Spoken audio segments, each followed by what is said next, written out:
She was just a hungry 2-year-old girl looking for a warm place to escape the cold. No crime, no threat, just a child desperate for a single bite of food. But the moment she stepped inside that luxury restaurant, every head turned, and what happened next exposed a truth far darker than hunger. Accusations flew, fear spread, and within minutes, this innocent girl became the center of a storm she never asked for. So the question is, why was she judged before anyone even heard her story? If you're new here, subscribe to Horovia and connect with us for daily powerful stories, or tell us where you're watching from, because tomorrow I've got something special for you. Before the chaos inside that restaurant, Emma's world had already been falling apart long before anyone bothered to look at her. Just months earlier, she was a quiet 2-year-old girl living in a small house with yellow curtains, waking up to the smell of her mother's cooking and the sound of her father laughing at his own jokes. They didn't have much, but they had warmth, routine, and love enough to make her feel safe in a world that wasn't always kind to kids who looked like her. But life changed fast. First came the sickness that took her mother, then the heartbreak that took her father. And just when she needed family the most, the relatives who claimed they'd take care of her pushed her out with nothing but a backpack and a warning not to come back. That was the moment Emma learned how quickly people could decide who deserved compassion and who didn't. The streets became her teacher. She learned where to sleep without being chased away, which alleys were safer than others, and how to make herself invisible when adults saw her as trouble instead of a child. Every day was survival. Every night was a reminder that she no longer belonged to any home. Still, she hoped just a little that someone out there might see her differently, that someone might care.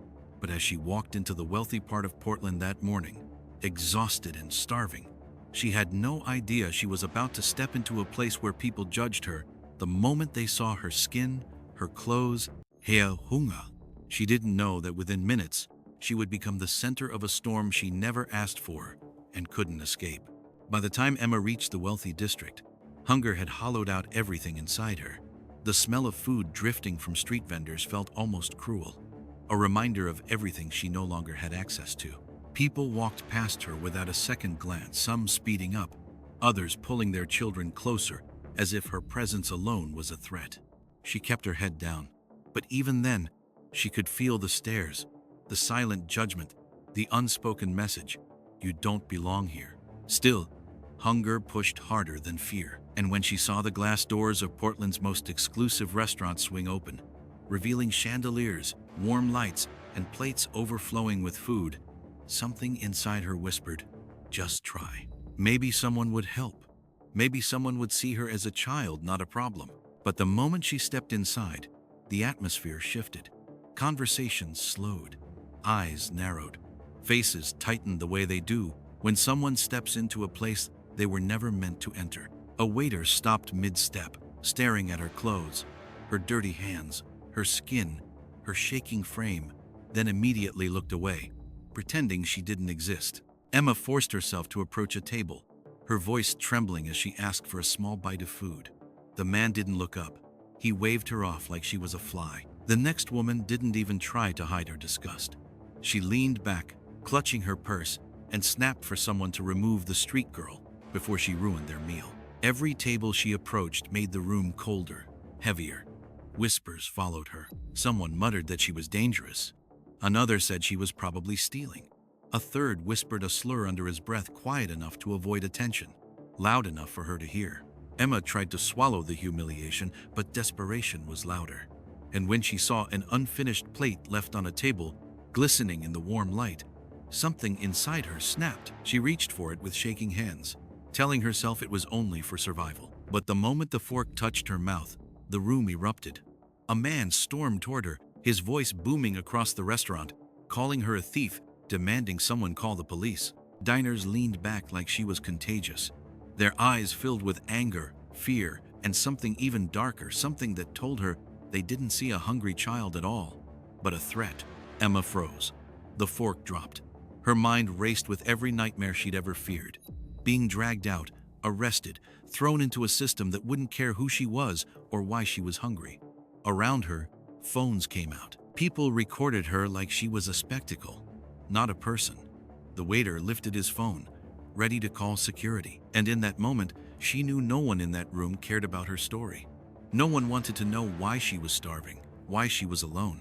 They only saw what they decided she was the moment she walked in. Just as the shouting reached its peak, another voice, calmer, deeper, impossibly steady, cut through the chaos. "Leave her alone. I'll pay for it."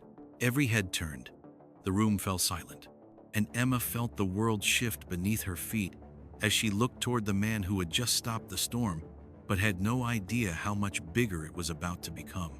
For a long moment, no one moved. The restaurant, once buzzing with quiet luxury, felt frozen in place as the billionaire rose from his corner table. His presence alone shifted the air, calm, controlled, but carrying a weight that silenced even the angriest voices. And yet, despite his authority, Emma couldn't force herself to breathe. She stood trembling in the center of the room, surrounded by strangers who had already judged and condemned her. When he said, "Bring her to my table," the angry diner stepped back, but the damage was already done. The whispers didn't disappear, they sharpened. Some diners muttered that she didn't belong there. Others recorded her, zooming in on her dirty clothes, her dark skin, her shaking hands clutching the stolen plate. Their eyes said everything their mouths didn't. "She's trouble. She's dangerous. She's exactly what we expected." As Emma was guided toward the billionaire, her heart pounded so violently she thought she might collapse. She kept waiting for someone to grab her, drag her outside, punish her. Even as she reached his table, she didn't dare look up. Her voice cracked when he finally asked why she stole. She didn't try to defend herself. She simply told the truth: how she begged, how she was ignored, how her last real meal was days ago. And as her words echoed across the room, something shifted. A few diners looked away, ashamed. Others kept filming, desperate to twist this moment into entertainment. But the billionaire didn't flinch. He studied her with a stillness that felt heavier than the shouting had. Then, in a move that stunned the entire restaurant, he slid his untouched plate toward her and said the words she never expected to hear again. "Eat, child. From today forward, you will never starve again." The room erupted, gasps, murmurs, disbelief, but Emma barely heard it. Her vision blurred as she stared at the food, at the man who had just handed her something more powerful than a meal: hope.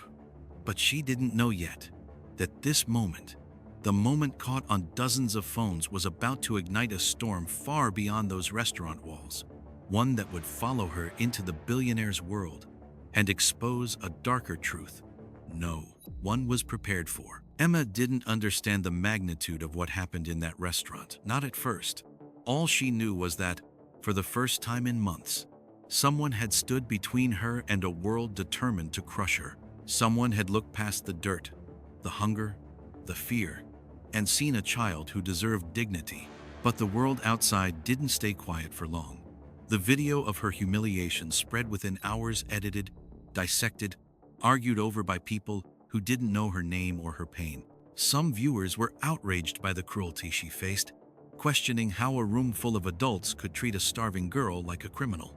Others twisted the narrative, blaming her, insisting she shouldn't have been there, proving exactly why her story mattered.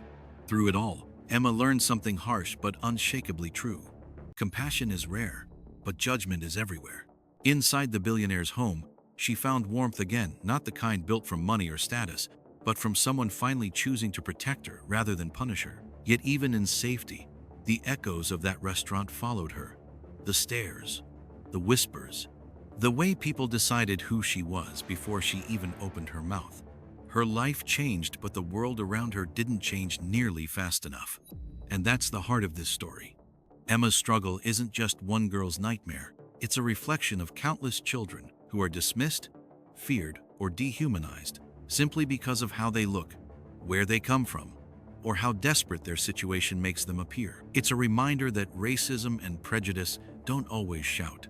Sometimes they whisper quietly in the corners of places that claim to be civilized. So the question is, how many more children like Emma will be judged before anyone stops to ask the simplest question, "What happened to you?" instead of, "What's wrong with you?" If this story moved you, don't let it end here. Share it. Talk about it. Because silence is how these injustices survive.